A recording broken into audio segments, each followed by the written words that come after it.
Hot news today. Deal to get US-China trade truce back on track is done, Trump says.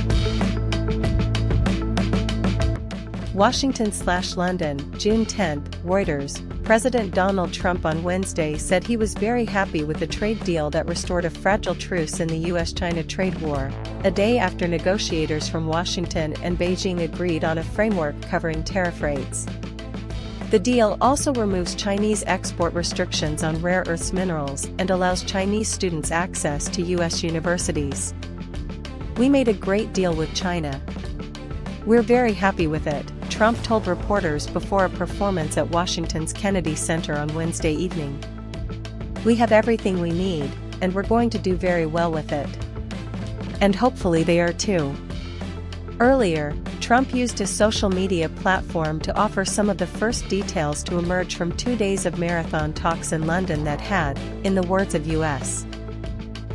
Commerce Secretary Howard Lutnick, put meat on the bones of an agreement reached last month in Geneva to ease bilateral retaliatory tariffs that had reached crushing triple-digit levels. "Our deal with China is done, subject to final approval with President Xi and me," Trump said on Truth Social.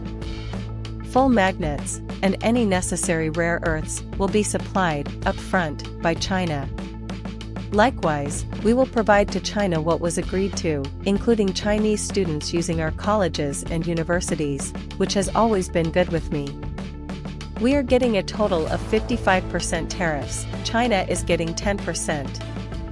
A White House official said the 55% represents the sum of a baseline 10% reciprocal tariff Trump has imposed on goods imported from nearly all U.S. trading partners, 20% on all Chinese imports because of punitive measures Trump has imposed on China, Mexico, and Canada, associated with his accusation that the three facilitate the flow of the opioid fentanyl into the U.S. and pre-existing 25% levies on imports from China that were put in place during Trump's first term in the White House. Lutnick said the 55% rate on Chinese imports is fixed and unalterable. Asked on Wednesday on CNBC if the tariff levels on China would not change, he said, "You can definitely say that. Still, many specifics of the deal and details on how it will be implemented remain unclear." Treasury Secretary Scott Bessent told lawmakers that the deal would not reduce U.S. export restrictions on high-end artificial intelligence chips in return for access to Chinese rare earths. "There is no quid pro quo in terms of chips for rare earths," Bessent told a U.S. Senate Appropriations Subcommittee hearing. China's Commerce Ministry did not immediately reply to a request for comment and more information. Framework for a deal. Officials from the two superpowers had gathered at a rushed meeting in London starting on Monday. The meeting followed a call last week between Trump and Chinese leader Xi Jinping that broke a standoff that flared just weeks after the preliminary deal reached in Geneva. The Geneva deal had faltered over China's continued curbs on critical minerals exports, prompting the Trump administration to respond with export controls preventing shipments of semiconductor design software, jet engines for Chinese-made planes and other goods to China. Lutnick said the agreement reached in London would remove restrictions on Chinese exports of rare earths minerals and magnets and some of the recent U.S. export restrictions in a balanced way, but did not provide details after the talks concluded around midnight London time, 7 p.m. Eastern Daylight Time.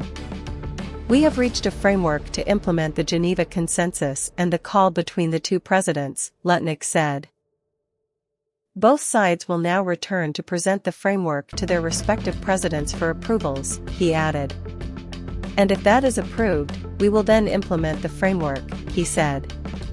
In a separate briefing, China's Vice Commerce Minister, Li Qinggang, also said a trade framework had been reached in principle that would be taken back to U.S. and Chinese leaders. Back to square one. Trump's shifting tariff policies have roiled global markets, sparked congestion and confusion in major ports, and cost companies tens of billions of dollars in lost sales and higher costs. U.S. stocks drifted lower on Wednesday but have recouped most of the losses suffered earlier in the spring during Trump's wave of tariff announcements. It's a done deal, according to President Trump, but we haven't seen any details, which is why I think the market is not reacting to it yet.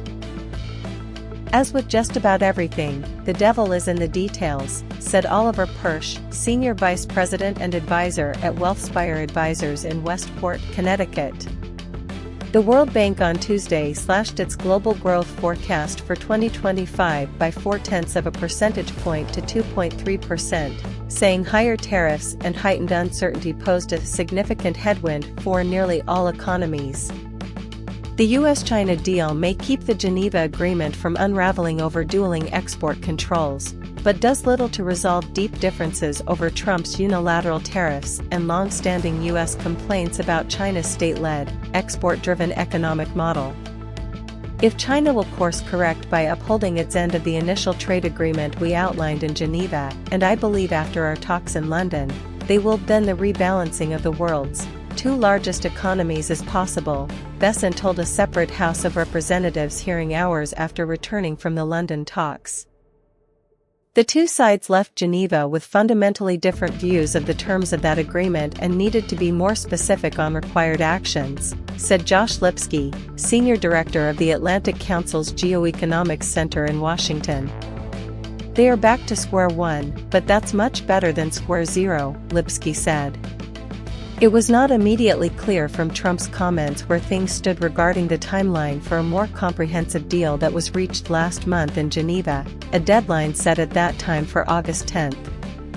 Reporting by Doina Chiaku in Washington and Alastair Smout in London, additional reporting by Jeff Mason in Washington, David Milliken and William James in London, and Sachin Ravikumar, Ethan Wang, Sherbu, Yuhan Lin and Alessandro De Vigiano in Beijing, Caroline Velekovich in New York, writing by David Lauder, Kate Hulton and Liz Lee, editing by Lincoln Feast, Paul Simeo, Jamie Freed and Leslie Adler. Source: The Thomson Reuters Trust Principles. Thank you for watching. See you tomorrow.